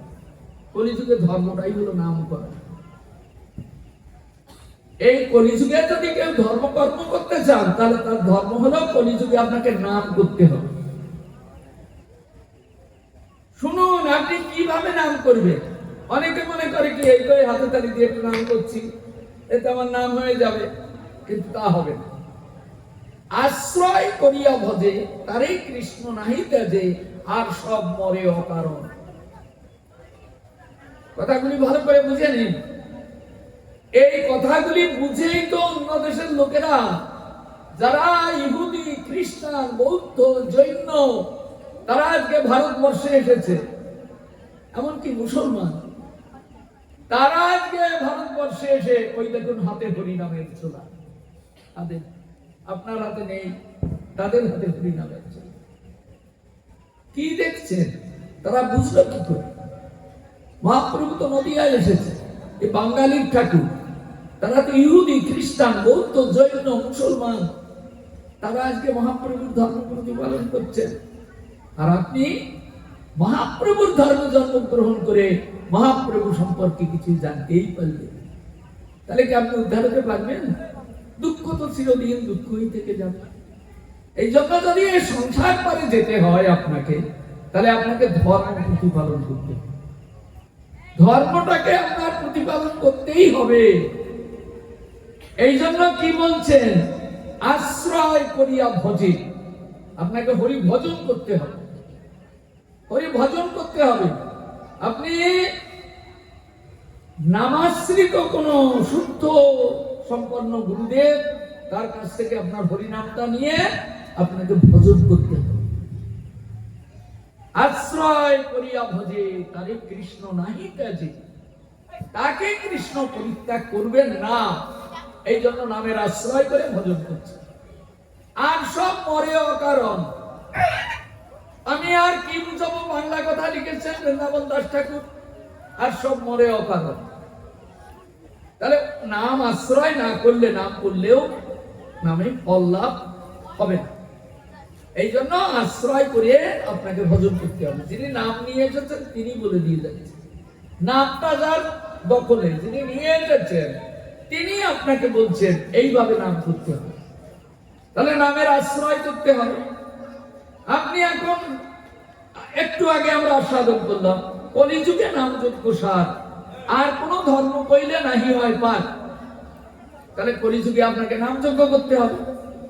আচ্ছা, যে নামকে আশ্রয় করেনি সে আপনার দুয়ারে খোল করতাল বাজিয়ে নাম কীর্তন করে গেল, ওই নামে আপনার কোন কল্যাণ হবে কি? আমাকে বুঝিয়ে দিন। যদি হবে তো আমাকে বুঝিয়ে দিন। আমি বলছি হবে না। কেননা যিনি নাম নিয়ে এসেছেন সেই নামটা তাকে নিতে হবে, ভজন করতে হবে, তবে তিনি কীর্তন করতে পারবেন।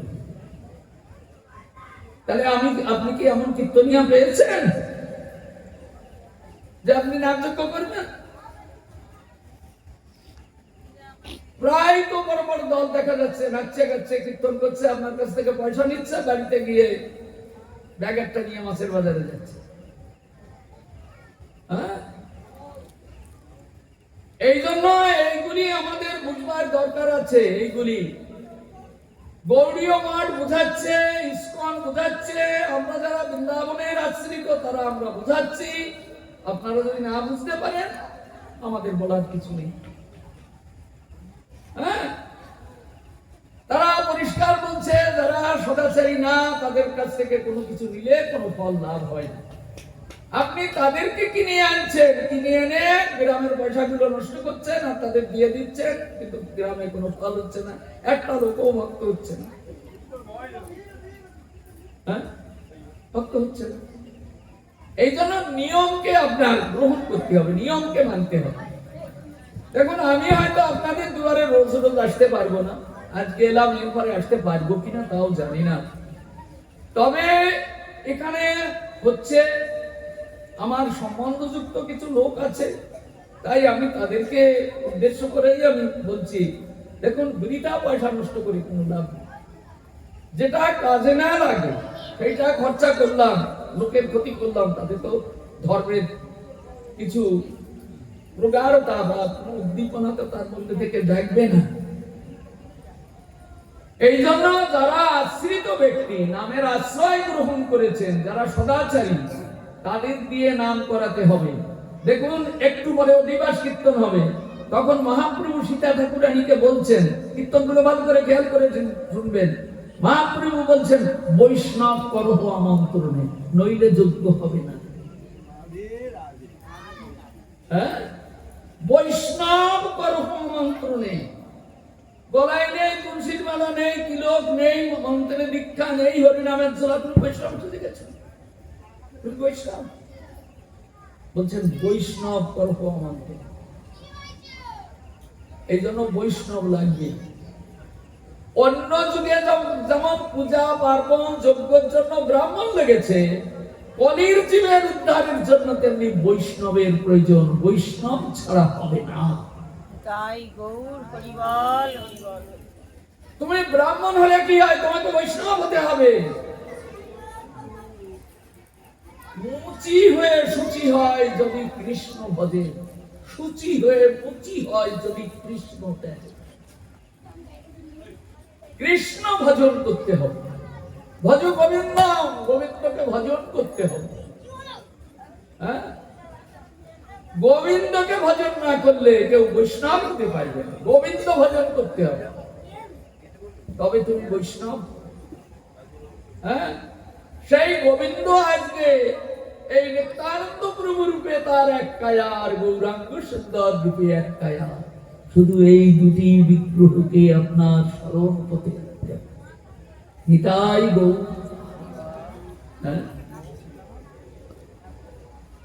সীতানাথের কথা এখন আর আমি বলতে পারবো না, কারণ তিনি তৃতীয় বিগ্রহ, তিনি মহাবিষ্ণু অবতার। সেটা বলতে গেলে সময় লাগবে না।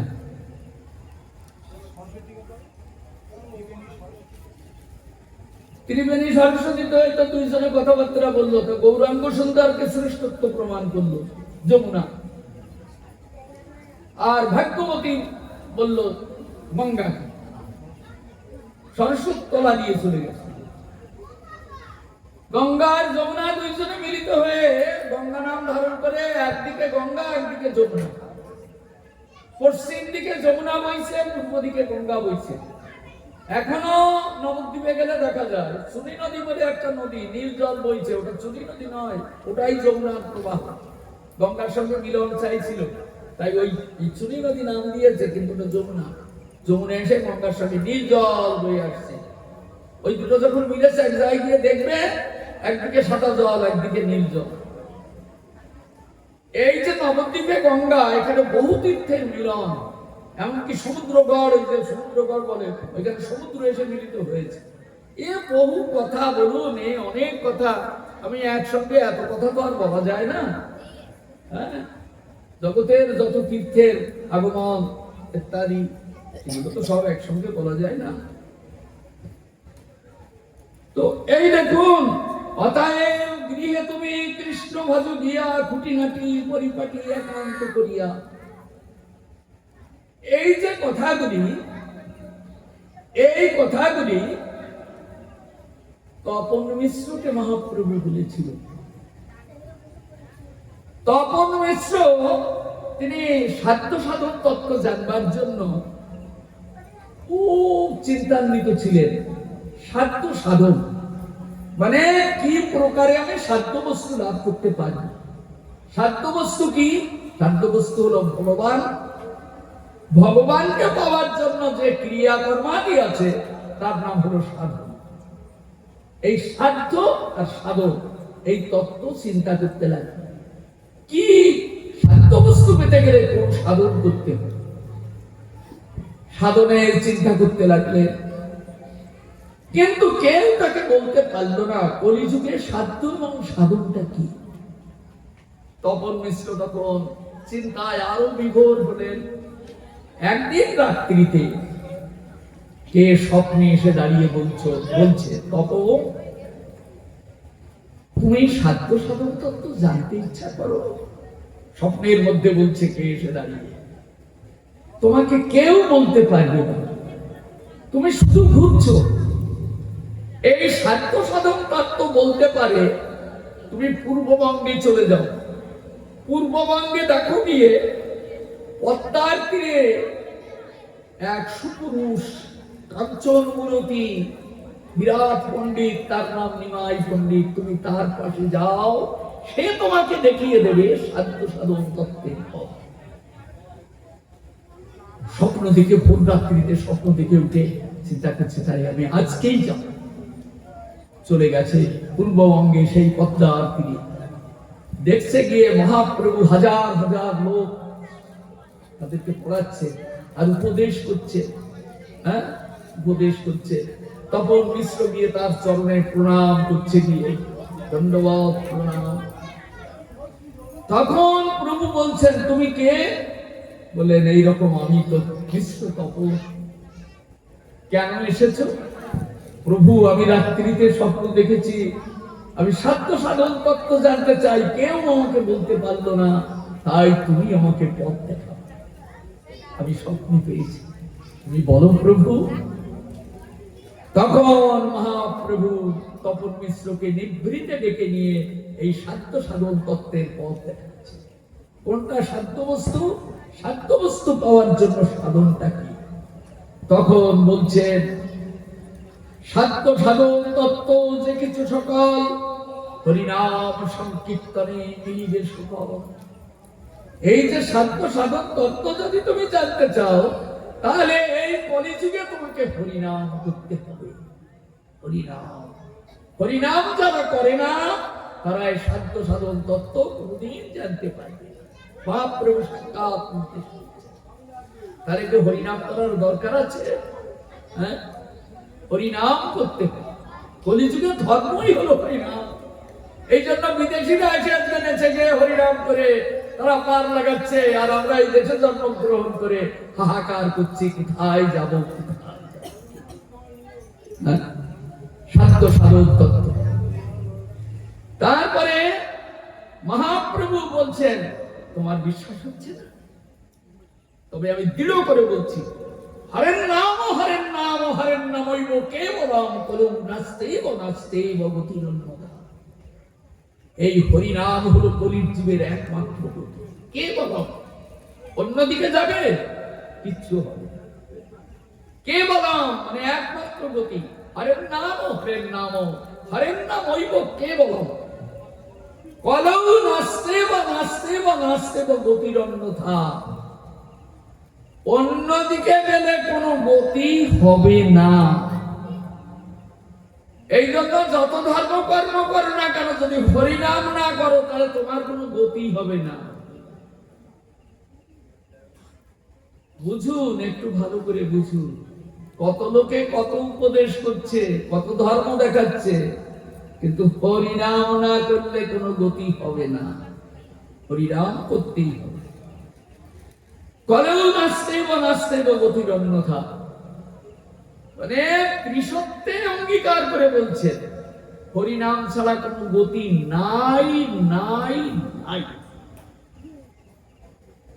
বলুন, এর থেকে আর মহাপ্রভু যদি এরকম কথা আমাদের বলে যান, যিনি আমাদের গোলক থেকে ভুলোকে নেমে এসেছেন আপনাকে আমাকে আচণ্ডালে করুণা করে নেওয়ার জন্য, তিনি যদি এই ধর্মকে প্রবর্তন করে যান, এর বাইরে কথা কি করে বলবেন?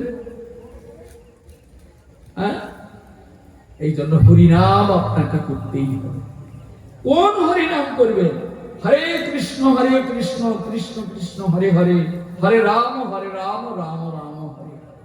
এই 16 নাম 32 অক্ষর কীর্তন স্বরূপে গাইবে সকলে। বলুন, আর কিছু বলার আছে? হ্যাঁ, আর কিছু বলার নেই। এই হরিনাম 16 নাম 32 অক্ষর, এই তন্ত্র, এই শ্লোক নাম বলি লয় মহামন্ত্র। এই শ্লোকটাই হলো পূর্ণটা। 16 নাম 32 অক্ষর একটা নাম, এই পরম তত্ত্ব।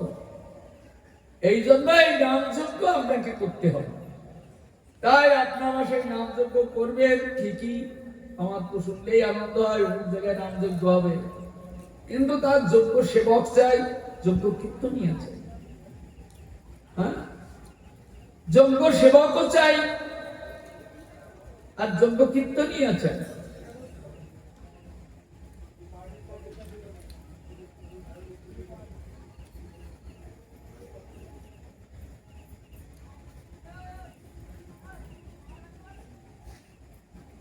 এই জন্য মহাপ্রভু এবং নিত্যানন্দ প্রভু দুই ঠাকুর এই আপনাদের দুয়ারে এসেছেন। তার সঙ্গে আর এক ঠাকুর এসেছেন, তিনি হলেন অদ্বৈতাচার্য প্রভু।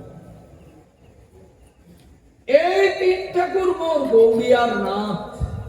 এই যে 3 ঠাকুর, এটা গৌড়িয়ার নাথ, মানে গৌর অনুরাগী ভক্তগণের নাথ হলো এই 3 ঠাকুর। 3 জনকে কাউকে ফেলা যাবে না, গৌর, নিত্যানন্দ আর অদ্বৈত প্রভু। এই অদ্বৈত প্রভু কে জানেন? অদ্বৈত প্রভু ইনি মহাবিষ্ণুর অবতার। ইনি হলেন মহাবিষ্ণু। তিনি অদ্বৈত রূপে অবতীর্ণ হয়েছেন আর শান্তিপুরনাথ। তিনি মহাপ্রভুর থেকে 52 বছর আগে যখন মহাবিষ্ণুর প্রতি আদেশ হয় ভগবানের, ভগবান তখন কৃষ্ণ রূপে গোলকে, তিনি মহাবিষ্ণুকে আদেশ করছেন, মহাবিষ্ণু তুমি ওঠো, উঠে জগতে গিয়ে আমার ধর্ম প্রচার করো। মহাপ্রভু আসার 52 বছর আগে, তখন মহাপ্রভু আসেন, তুমি জগতে গিয়ে ধর্ম প্রচার করো। এখন ভগবানের আদেশ, কারণ লঙ্ঘন করবার ক্ষমতা নেই। একলা ঈশ্বর কৃষ্ণ, আর সব বৃত্ত, যারে প্রভু জইছে না চায় সে তৈছে করে নৃত্য। যাকে যে আদেশ করবে তার সেইটা পালন করতে হবে। তখন বলছেন, প্রভু আমি যে মহাবিষ্ণু, অনন্ত কোটি ব্রহ্মাণ্ডকে আমি লোকবিদ করে ধারণ করে রেখেছি, এটাকে কি ধরবে? বললেন আমি ধরবো, চলে যাও, তুমি উঠে চলে যাও। এই জন্য ভগবান এক একজনকে পাঠিয়ে দিয়ে আবার সেটা তিনি তার এক অংশে ধারণ করে। হ্যাঁ, অদ্বৈত আচার্য প্রভু উঠলেন। এখন কলিযুগে ধর্ম কি আচার্য প্রভুকে জানালেন, কলিযুগে ধর্ম হবে হরিনাম সংকীর্তন। এখন মহাবিষ্ণু বলছেন হরিনাম সংকীর্তন কেমন তা তো আমি জানি না, কীর্তনটা যে করতে হবে তার সুর চাই না, তার তাল চাই। হুজু হুজু গাইলেই তার মনোভূত হবে না, এটাকে সুর দিতে হবে, তাল দিতে হবে, এমন ভাবে গাইতে হবে যাতে ভগবান যেন তার মধ্য দিয়ে প্রস্তুত হবে, সুন্দর করে ভগবানকে সাজিয়ে গাইতে হবে। জানেন এই যে 16 নাম 32 অক্ষর কি দিয়ে তৈরি হয়েছে জানেন? হ্যাঁ, অন্যান্য যুগে যত তপস্যা ছিল, যত যজ্ঞ ছিল, যত পুণ্য ছিল, সমস্ত কিছুতে যে ফল ছিল, সব ফল একত্রিত করে এই হরিনামের মালা গেঁথে নিয়ে আমার গৌরাঙ্গ সুন্দর গোলক থেকে ভুলুকে নেমে এসেছে।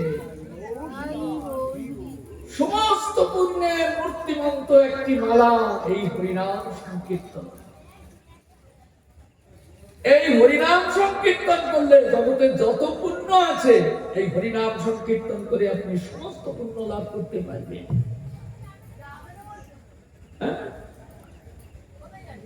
দেখুন হরিদাস ঠাকুরকে মহাপ্রভু নিজে বলেছেন, হরিদাস ক্ষণে ক্ষণে করো তুমি সর্বতীর্থের স্নান, ক্ষণে ক্ষণে করো তুমি যজ্ঞ তপদান, ক্ষণে ক্ষণে করো তুমি চতুর্বেদ অধ্যায়ন, দ্বিজ ন্যাসী হইতে তুমি পরম পাবো।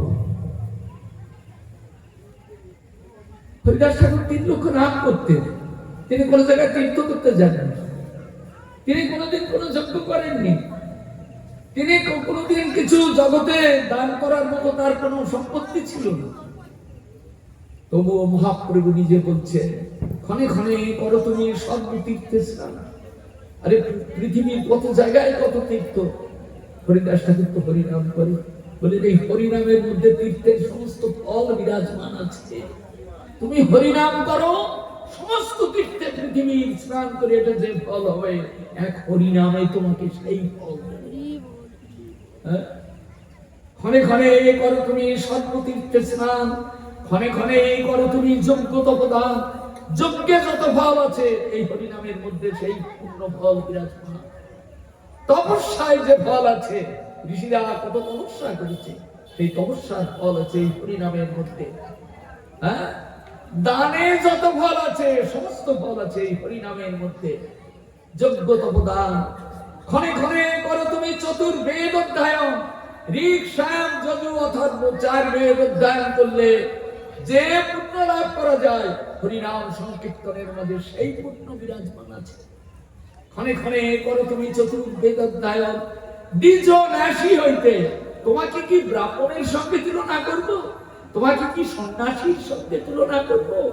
দ্বিজ ন্যাসী হইতে তুমি, তার থেকে তুমি পরম পাবন।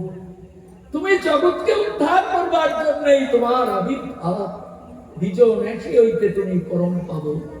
এই জন্য হরিনামের মধ্যে সমস্ত পুণ্যের প্রস্ফুটিত ফুল দিয়ে গাঁথা এই হরিনাম রূপ মালা নিয়ে মহাপ্রভু তোমার কণ্ঠে পড়াতে এসেছেন। এসো ভাই, এই হরিনামকে আশ্রয় করো, প্রাণ করে গাও হরিনাম সংকীর্তন, তোমায় নিয়ে যাবো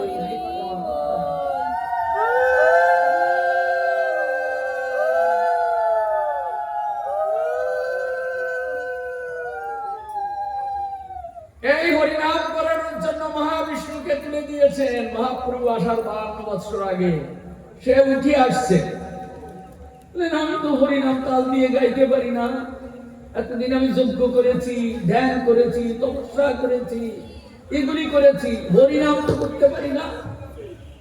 এখন তিনি চিন্তা করছেন আমার একটা হরিনামকারী লোকের কাছে যেতে হবে, তার কাছ থেকে কি আমি হরিনাম শুনবো। এখন জানেন ওই কার্নার সাগর থেকে মহাবিষ্ণু উঠছে, উঠে যখন তীরে উঠেছে ওটাকে বলা হয় পরম বোম।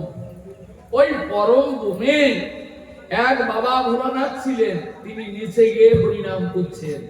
বাবা ভোলানাথ ইনি হলেন সদাশিব। প্রত্যেক ব্রহ্মাণ্ডে একজন করে শিব আছে, এনার থেকে সব সবার প্রকাশ। ইনি সমস্ত শিবের মূর্তিমন্ত বিগ্রহ সদাশিব। উনি একেবারে পঞ্চমুখে ভগবানের নাম কীর্তন করছেন আর পাগলের মতো ঢল ঢল হৃদয়।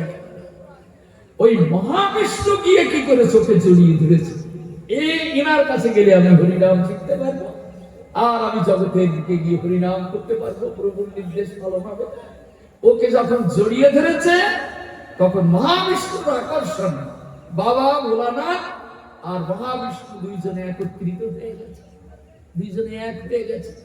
গৌর গণদেশ ভূমিকা খুলে দেখুন, হ্যাঁ, মহাবিষ্ণু এবং সদাশিব দুইজনে মিলে আজ অদ্বৈত আচার্য প্রভু রূপে নেমে এসেছেন।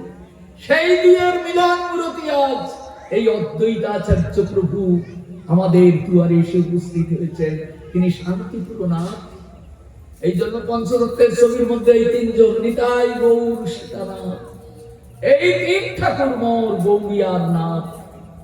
গৌরিয়াগণকে করিয়াছে আত্মসাৎ, তাই নিতাই গৌর সীতানাথ আমাদিগকে আত্মসাৎ করেছে। আমরা এদের ছেড়ে কোনোদিন যেতে পারবো না, কেউ বুঝালেও বুঝবো না। নিতাই গৌর সীতানাথ ছেড়ে কোথাও যাব না। এলেন জগতে, হরিনাম করেন, কিন্তু হরিনাম কেউ নেয় না। তাই তিনি অনাসন ধর্মঘট করেছিলেন। 3 মাস না খেয়েছিলেন অদ্বৈত আচার্য প্রভু ভগবানকে আনবার জন্য। ভগবানকে বলছেন, হে প্রভু, আমি কাউকে বুঝাতে পারছি না, তুমি কৃপা করে এসো। তাই নয়নের জলে তুলসীতে চন্দন মেখে গঙ্গায় ছাড়তে লাগলেন, আর তুলসীর পাতা গঙ্গা দিয়ে ভাসতে লাগলেন। একদিন আচার্য প্রভু গঙ্গা তীর দিয়ে ছুটছেন, দেখি আমার দেওয়া তুলসী পাতা কোথায় গঙ্গা নিয়ে যায়। সেই দিন গঙ্গার ঘাটে সূচি মাতা স্নান করছিল। তুলসীগুলো এসে গোল ফিরতে ফিরতে সূচি মাতার গর্ভে লাগছে, সূচি মাতার গর্ভ। সেই দিন অদ্বৈত আচার্য প্রভু বুঝেছিলেন এই গর্ভে যে সন্তান আসবে তিনি আমার প্রভু, তিনি হবে আমার প্রভু। তাই এই সূচি গর্ভ সিন্ধু মাঝে ভগবান এসে উদয় হয়েছিলেন এই অদ্বৈত আচার্য প্রভুর ডাকে। তিনি ডেকে এনেছেন, তাই তিনি এসেছেন। তিনি না ডাকলে কি ভগবান আসতেন?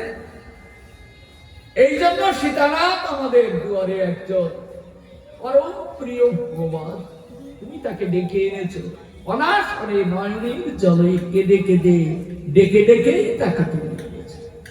এই জন্য এই 3 ঠাকুর আমাদের গৌড়িয়াগণের নাথ। তিনি কৃপা করে আমাদের মধ্যে এসেছেন। তাই এই 3 ঠাকুর আমাদের আরাধ্য। এই যে নামযজ্ঞ হবে তাও তাদের উদ্দেশ্যে একটা ঘট বসানো হয়, নিতাই গৌর সীতানাথের উদ্দেশ্যে। আমরা অবশ্য বেশি বসাই, প্রত্যেক ঠাকুরের উদ্দেশ্যে বসাই। নিতাই গৌর সীতানাথ, গদাধর শ্রীবাস, রাধা কৃষ্ণ যুগল কিশোর। একদিকে রাধা কৃষ্ণ যুগল কিশোর মানে দুটি লীলা যুগপৎ আমাদের মধ্যে চলছে, একটা নদিয়া লীলা আর একটা বৃন্দাবন লীলা। এইখানে স্বয়ং ভগবানের প্রকাশ। অন্য যত তীর্থ আছে সব জায়গায় ভগবানের অংশ অবতারের প্রকাশ, কিন্তু বৃন্দাবন আর নবদ্বীপ অভিন্ন দুটি ধাম। একদিকে যুগল কিশোর, অন্যদিকে নিতাই গৌরের বিহার। এই দুটি লীলা চলছে। এই লীলা স্মরণে হরিনাম সংকীর্তন যোগ্য আমাদের দুয়ারে প্রবর্তন করেছেন আমাদের গোস্বামীপাদ। তাদের নির্দেশে আমরা তাদের নির্দেশিত পদাঙ্কিত পথে আমরা অবলম্বিত হয়ে আজকে আমরা এই হরিনাম সংকীর্তন যজ্ঞের প্রবর্তন করে চলেছি বা সেটিকে আস্বাদন করে চলেছি, যাতে নিতাই গৌরের চরণ কমল পাওয়ার পথটি আমাদের জীবনে প্রশস্ত হয়। এই পর্যন্ত আস্বাদন রেখে আজকের কথা বলতে এইখানেই বিশ্রাম দিলাম। জয় নিতাই গৌর। সবাই একটু কীর্তন করুন, কেননা কলিযুগে নাম সংকীর্তন, নামও করতে হবে, একটু কীর্তনও করতে হবে। হ্যাঁ, তা আমরা সবাই একটু কীর্তন করি। লোক খুব কম।